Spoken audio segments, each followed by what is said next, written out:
Iran shock. 1 million Muslims convert to Christianity. Jesus revolution. In some parts of the region, the revolution is in progress. That is the Jesus revolution. Countless Muslims are choosing to abandon Islam and follow Christ. And in particular, that change is striking in Iran. What if the country, which had been rooted in tradition for centuries, began to change in an unexpected way? Imagine, churches full of worshippers. On the other hand, mosques have fewer visitors. That is what is happening in the Islamic Republic of Iran. The dramatic change that shakes up the way of thinking surprises everyone and makes them wonder what is happening. It may be hard to believe, but over 1 million Muslims in Iran converted to Christianity unexpectedly. Is this dramatic increase in Christianity a sign of the end of Islam? Let's find out. Most people do not think of Christianity when they think of Iran. Iran, the world's largest Shia Muslim country, is not only deeply rooted in Islamic tradition, but also well known for strictly adhering to religious principles. But under the surface, surprising and unexpected changes are quietly taking place. This is the massive conversion of Christians from Islam. This movement is not only changing the religious landscape of the country, but also shaking up the foundations of the Islamic system in Iran. The Islamic Republic of Iran is based on the principles of Shia Islam, and for decades, the government has strictly controlled religious expressions and severely punished those who opposed it. The Islamic Law Enforcement Police recently received international criticism for violating the forced hijab regulations and shooting a woman with a gun. These incidents reflect the strict and oppressive means used to maintain religious unification.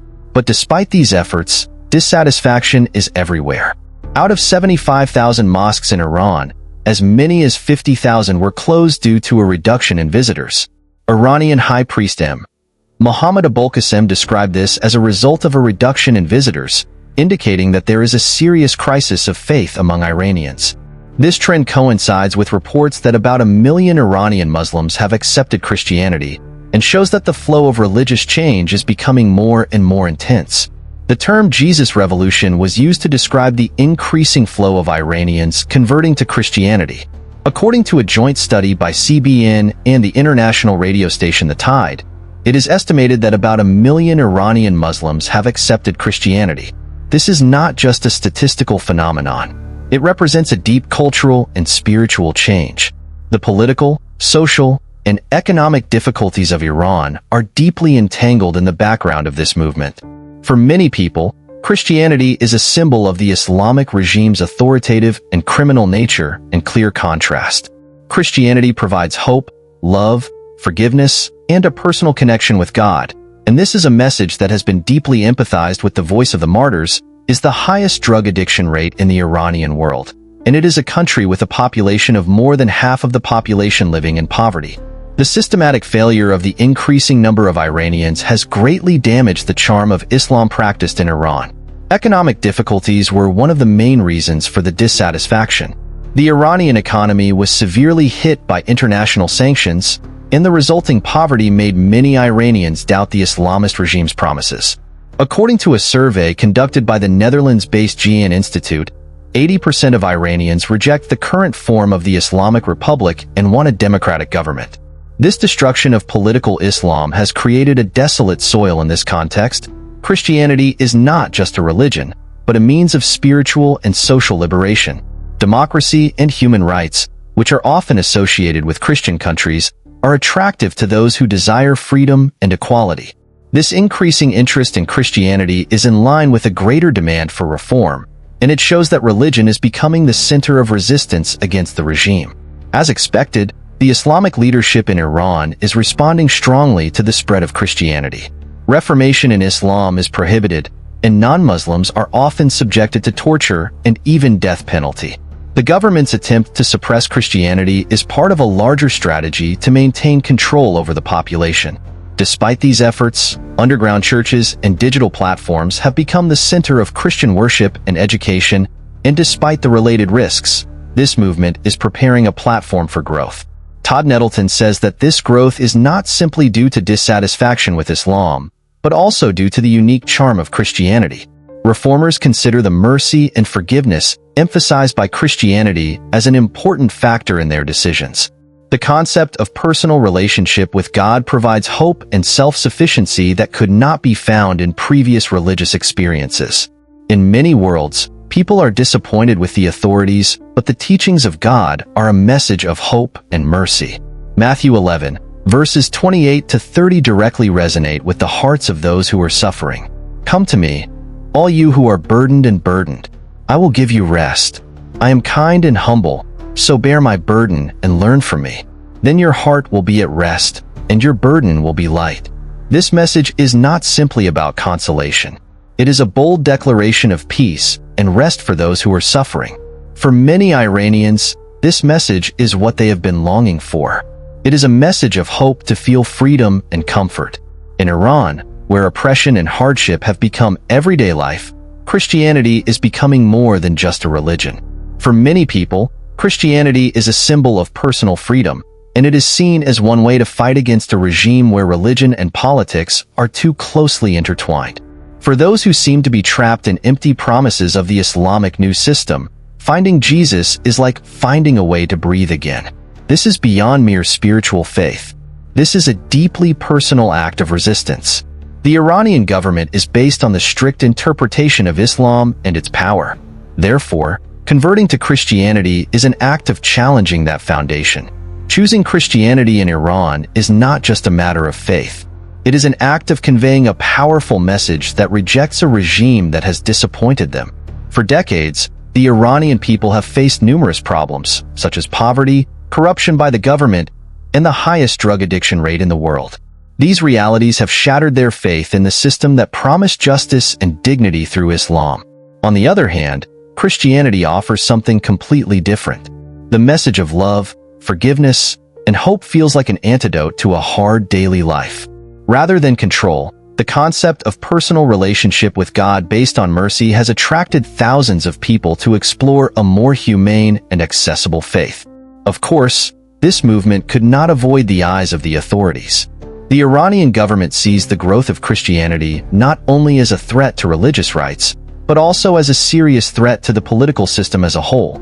The government's response to this is harsh.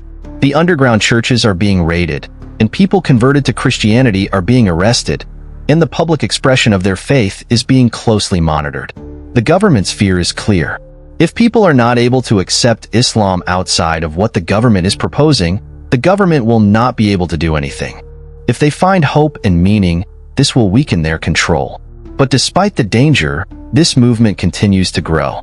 Many converts are practicing their faith through digital platforms and secret meetings, supporting each other, and continuing a quiet but decisive revolution. The efforts of the government to prevent this are rather emphasizing the resilience and recovery of those involved. New converts from all over Iran are carefully sharing the deep changes in their lives with their friends and family, and carefully overcoming the dangerous reality of their faith. Safe spaces such as secret family churches and Bible study meetings provide shelter for those seeking faith. But these spaces are also constantly threatened. These small meetings are usually made up of about 10 to 15 new converts, and are held in small apartments or ordinary homes that are not conspicuous. When the last person arrives and the door is closed, a wave of relief spreads throughout the group, and even if it is temporary, we feel a warm sense of security in the safety of the community. However, this weak peace is often shattered by the rapid training of the party. Leaders who are considered to be the center of this underground network are severely punished. Those arrested without notice are imprisoned in facilities that subvert their minds through torture, isolation, and constant psychological pressure. The government's intention is clear. It is to make these new converts give up their faith and return to Islam. The arrested are severely punished for their negligent actions, such as their family, legal support, and unfairness, as well as their acts against national security. Even after the trial, their nightmares continue. The government keeps a strict watch and monitors all the movements and communications of those it considers to be in danger. Nevertheless, more and more people are being led by the teachings of Jesus, and they are discovering messages of hope and liberation in the midst of injustice, corruption, and oppression. Despite the government's efforts to suppress the fear, the numbers are telling different stories. The Christian church is quietly growing. This change is consistent with what Jesus said in Matthew 10, verse 22. You will be hated by everyone because of me, but those who endure until the end will be saved. This is the message of Jesus. This prophetic message is deeply touching to the Christians in Iran who endure unimaginable persecutions and firmly maintain their faith. Their courage and resilience shine in the constant threat of violence, hatred, and even worse situations. Interestingly, while the government is severely suppressing it, the friends and family of many new converts show an even more understanding attitude. In The Voice of the Martyrs, Todd Nettleton explains that their point of view often changes to acceptance. If you have discovered something that is effective, whether it is Jesus or Muslim or anything else, that is a great thing. I am glad that you have found something that is effective because I know that Islam alone isn't effective. The spiritual movement in the local community like this is not limited to Iran. Don Chen, the director of the Tide Ministry, emphasizes that Iran is just one of the bigger trends in the Islamic world. What is happening in Iran is just the tip of the iceberg. He says, similar movements are taking place all over the Islamic world towards Jesus. While the Iranian government is fighting to maintain control, the wave of conversion means a deeper and irreversible change. The powerful phenomenon revealed in the reports of the Tide Ministry is that many Muslims are experiencing dreams and visions of Jesus. These experiences often indicate the beginning of a deep spiritual journey. These encounters do not necessarily lead to conversion, but often help people to overcome the cultural and religious barriers that are deeply rooted. These visions open the door for many people to explore Christianity and make meaningful connections with Christians. The Tide Ministry CEO, Shank, says that people who have experienced this often show similar reactions. Now I have realized how much God loves me. I always believed that God wanted to punish me. Dreams and visions are especially important in Islamic culture and are often interpreted as God's messages.